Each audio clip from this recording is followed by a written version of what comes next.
Nous sommes donc arrivés sur l'île du Nord. Nous avons pris tout de suite la direction du Tongariro, qui est la randonnée qu'on voulait faire depuis le début du road trip. Et déjà moi, j'en avais marre de faire des randonnées, j'avais plus du tout envie de le faire.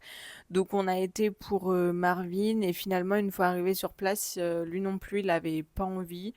Et c'est quand même une grosse randonnée, donc si la motivation n'est pas là, ça ne sert à rien. Donc on a pris la direction de Cathedral Cove, qui était la dernière chose qui nous restait à faire. Et sur la route, on s'est arrêté à Rotorua pour faire le WOF, qui est une sorte de contrôle technique du van. Nous voici à Rotorua. On est venu là pour faire le WOF de la voiture, qui est la sorte de contrôle technique. Il doit être de moins de 1 mois pour vendre une voiture. Donc pour vendre le van, fallait le faire.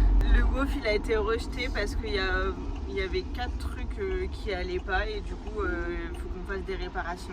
Il y avait les essuie-glaces qui allaient pas parce qu'il y en avait un qui était pas fixé et pas de la bonne taille. Ensuite il y a trop de rouille sur la carrosserie et ici ça passe pas la rouille.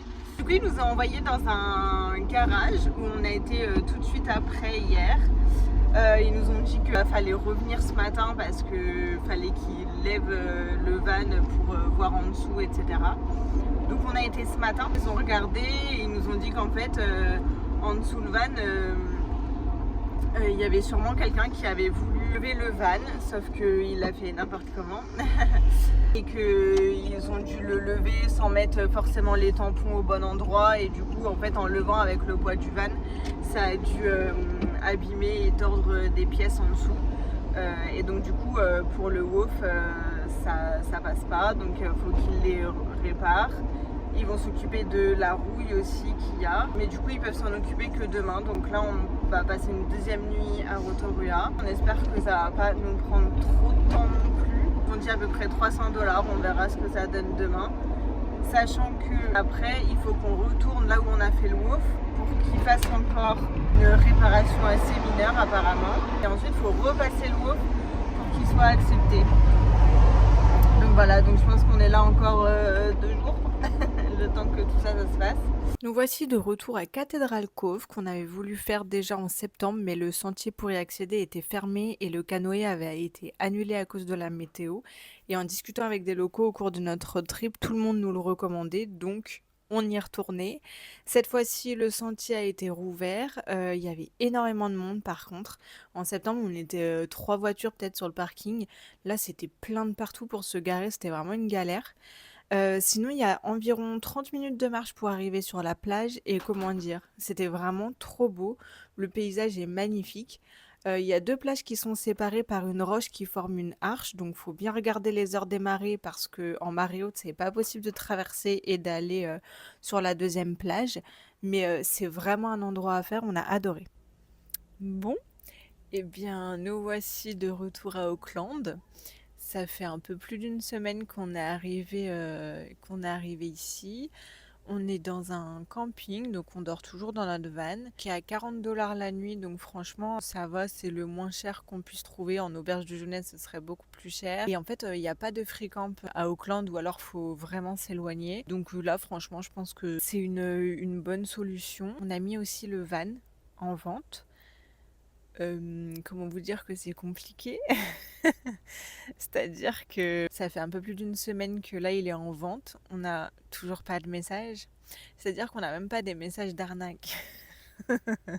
C'est pour dire. Là, on a déjà baissé un peu le prix parce qu'en fait, on s'est rendu compte que on était vraiment très au-dessus du marché. En fait, il faut savoir que là, c'est pas la meilleure période pour vendre. La meilleure période, c'est le début d'été. C'est à partir de septembre, octobre et novembre, décembre où là, il y a beaucoup de demandes de vannes. Là, en janvier, fin janvier surtout, il y a énormément de personnes comme nous qui veulent vendre leur van parce qu'ils ont fini leur road trip et qui veulent rentrer en France. Mais il n'y a pas beaucoup de personnes qui arrivent dans le pays et donc du coup beaucoup d'offres mais pas beaucoup de demandes, donc forcément c'est compliqué. Et du coup les prix chutent aussi à une allure assez phénoménale parce qu'en fait il y a beaucoup de personnes qui bradent leur véhicule parce que je pense qu'ils doivent bientôt partir, je suppose. Ils ont besoin de vendre vite le van et donc ils baissent énormément le prix. Sauf que nous qui voulons pas trop le brader, et ben du coup notre van paraît excessivement cher par rapport aux autres. Mais en même temps, on n'a pas envie de se résigner à le brader parce que c'est beaucoup d'argent de perdu quand même. Donc on a baissé un peu. On verra si on a des demandes. Pour ce qui est de la suite, qu'est-ce qu'on veut faire?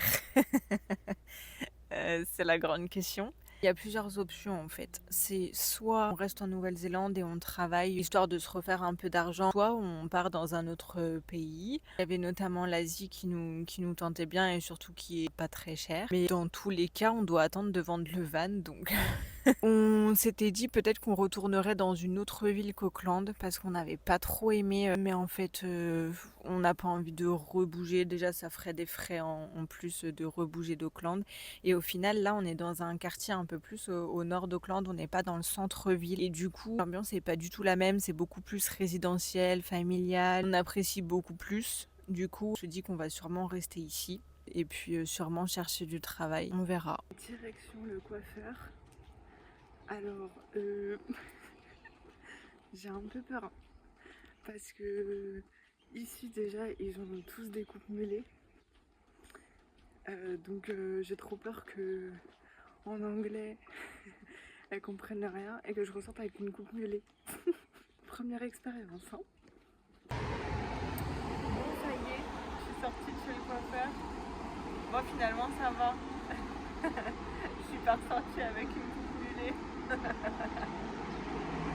Alors, on vient de tester une boulangerie-pâtisserie qui s'appelle les Copains Boulangerie-Pâtisserie d'ailleurs, à Auckland. Moi j'ai pris un pain au chocolat. Ça va.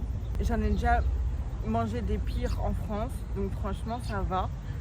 Maintenant c'est pas non plus le meilleur. Les pains au chocolat là où je travaillais dans la pâtisserie étaient bien meilleurs. Mais franchement ça va, ça fait le taf pour une pâtisserie qui est à Auckland, ça va. Marvin elle a pris un jambon beurre. Et t'as bien aimé Marvin, non? Ah ouais, quoi, le jambon beurre? Ouais. Ouais, il était vachement bon, ça fait plaisir de remanger quelque chose d'un peu français quoi, avec un peu de qualité quand même. Parce que le jambon ici, elle est pas ouf et le fromage non plus, en général. Ouais. Et là, il y avait vraiment les goûts quoi. Et là, tu m'as dit le pain, il était bon aussi. Ouais. Donc voilà, on valide.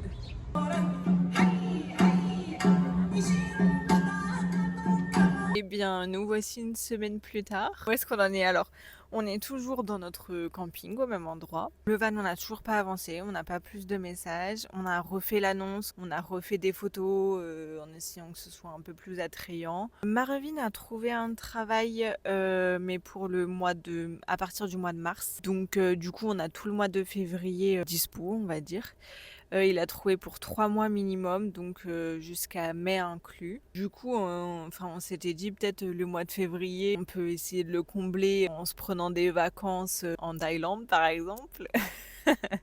Le problème c'est qu'on a toujours le van, donc en fait tant qu'on n'a pas vendu le van, on peut rien faire.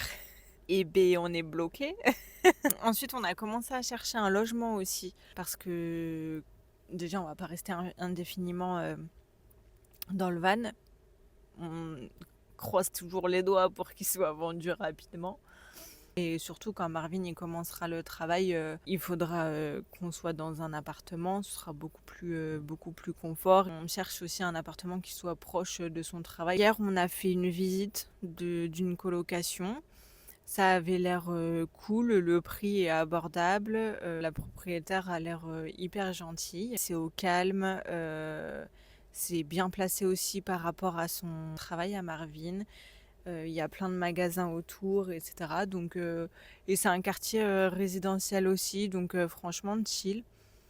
Le seul petit bémol, c'est que du coup, on serait 7 dans l'appartement, avec qu'une seule cuisine, qu'une seule salle de bain. Il y a 2 toilettes, mais voilà. Donc ça fait beaucoup de personnes, donc après à voir pratique. On a dit qu'on lui donnait une réponse d'ici 1 ou 2 jours, donc on verra. Mais dans tous les cas, on n'a pas d'autres pistes pour l'instant. Donc je pense qu'on va y aller et on continuera les recherches. Si jamais il y a mieux ailleurs, et ben on ira ailleurs. Sinon, qu'est-ce qu'on fait de nos journées? Eh ben, écoutez, pas grand-chose.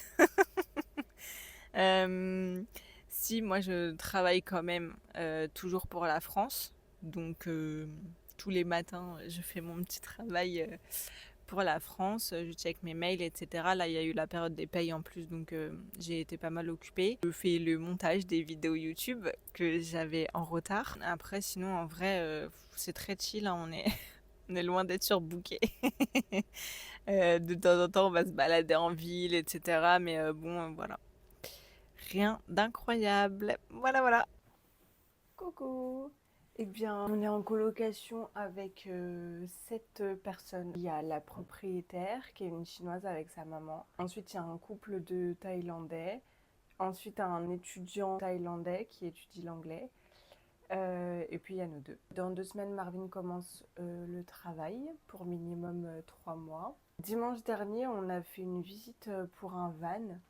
Mais du coup, ils en ont choisi un autre, donc on a toujours notre van.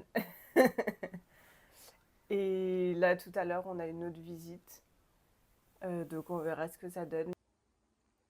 Bon, eh bien, nouvelle journée, encore et encore. Update du van, on l'a encore. La visite n'a rien donné, on l'a pas vendu. Toujours pas plus de messages. Donc voilà. Sinon, petit bilan de la colocation. Pour l'instant, ça se passe bien. On avait un peu des appréhensions au départ parce que 7 personnes, ça faisait beaucoup. Au final, le couple de Thaïlandais, on le voit très très peu, voire pas du tout. Donc voilà, l'étudiant thaïlandais aussi. Enfin, en fait, on fait que tous se croiser. Celle avec qui on a le plus de contact, c'est la propriétaire, la chinoise. Sa maman est tout le temps là, mais comme elle parle pas du tout anglais, elle parle que chinois.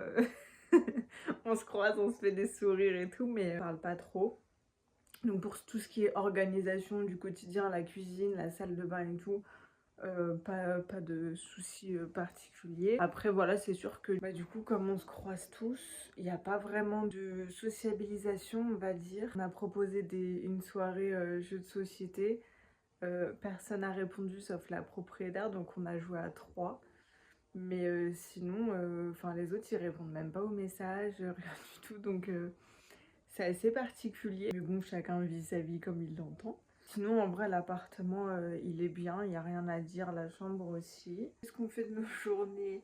Eh ben, moi, je travaille toujours pour la France. Donc, les matins, souvent, je check mes mails, je fais ce qu'il y a à faire. Un peu de montage. Et sinon, pas grand-chose. Marvin, il joue un peu aux jeux vidéo. De temps en temps, il va jouer au basket. On a 2 parcs à côté. Alors il y en a un qui est un peu plus petit, il y a juste des petits jeux pour enfants et c'est un grand espace vert où on peut se poser et tout, mais c'est quand même sympa. Et le deuxième, il est à 10 minutes à pied. Il y a énormément de choses, il y a des petits appareils de musculation, il y a un terrain de basket, il y a tout un skatepark. On a été m'acheter de la peinture histoire de m'occuper. Là dans 1 semaine, il commence le travail. Je vous avoue que j'ai hâte qu'il commence. Parce que finalement là on est tout le temps ensemble presque. Et là moi je commence à en avoir marre. Être H24 ensemble tout le temps depuis septembre, il y a des moments où on supporte plus quoi. Sinon le moral est pas au beau fixe. Pour moi c'est une période un peu compliquée, je saurais pas trop comment dire. Mais c'est régulier que je passe ma journée dans le lit à ne rien vouloir faire. Je passe ma journée à scroller sur le téléphone, à pas bouger. Je pense que déjà d'une, il y a le van que on n'arrive pas à vendre depuis 1 mois. Ça, je pense que ça pèse un peu sur le moral. Et puis, il y a aussi le fait que je passe de 4-5 mois de road trip à être constamment en mouvement, à bouger, à faire tout le temps des choses, tous les jours, tout le temps, à là ne plus rien faire. Les journées sont quand même relativement calmes et elles se ressemblent toutes. Moi qui suis un peu hyper active, on va dire, de rien faire, je pense que ça m'aide pas et en même temps j'ai envie de rien faire. De temps en temps Marvin il me dit allez viens on va se balader, donc on va au parc. Je le regarde jouer au basket et tout, mais voilà quoi. Il essaye de me booster mais c'est compliqué. En vrai je pense qu'il faudrait que je trouve quelque chose à faire. Mais j'ai pas envie de travailler. Je suis en terminale, je travaille. C'est-à-dire que j'ai toujours travaillé pendant mes études, toujours avec des horaires de dingue. Depuis que j'ai 18 ans, je fais que travailler. Même là, pendant le road trip, au final, j'ai continué de travailler pour la France. Donc on était en voyage, en road trip, mais je travaillais quand même. Là, je sais que en vrai, travailler, ça me ferait parler anglais, ça me ferait voir d'autres personnes que Marvin. Mais j'ai pas envie. Je me pose beaucoup de questions aussi sur. Je suis un peu en fait dans une phase, je pense, de remise en question de ce que je veux faire de ma vie, de ce que je veux faire après. Et voilà, pour l'instant, j'ai pas de réponse. Mais sinon, voilà, je pense que ce sera la dernière vidéo avant un moment. Pour plusieurs raisons. Déjà, d'une, c'est qu'on est en colocation, donc bon, notre quotidien n'a rien d'extraordinaire. Il y a aussi que, en fait, faire des vidéos sur YouTube, c'est quand même assez démotivant. Le montage d'une vidéo YouTube prend des heures et des heures, c'est-à-dire que vous, une vidéo de 10 minutes, moi, elle me met minimum 6 heures de montage. Donc ça représente quand même énormément de temps pour qu'au final, il y ait très peu de personnes qui les regardent. Surtout quand je regarde les statistiques un peu plus précisément. Une vidéo de 10 minutes, les gens en moyenne vont la regarder juste 2 minutes. Donc en fait, passer 6-7 heures à faire le montage d'une vidéo de 10 minutes, que le peu de gens qui la voient ne regardent que 2 minutes de la vidéo, enfin franchement, on se dit à quoi ça sert. Après, je me dis, c'est aussi pour nous personnellement avec Marvin pour avoir des souvenirs. Mais bon, quand même, c'est un peu démotivant. Donc voilà, je sais pas s'il y aura d'autres vidéos. Et si oui, je sais pas où, je sais pas quoi. Si vous avez des idées de vidéos, des choses que vous voulez voir plus particulièrement, n'hésitez pas à me dire dans les commentaires. Mais pour l'instant, il n'y a pas d'autres vidéos de prévues pour après quoi. Voilà, du coup je vous laisse là. Bisous!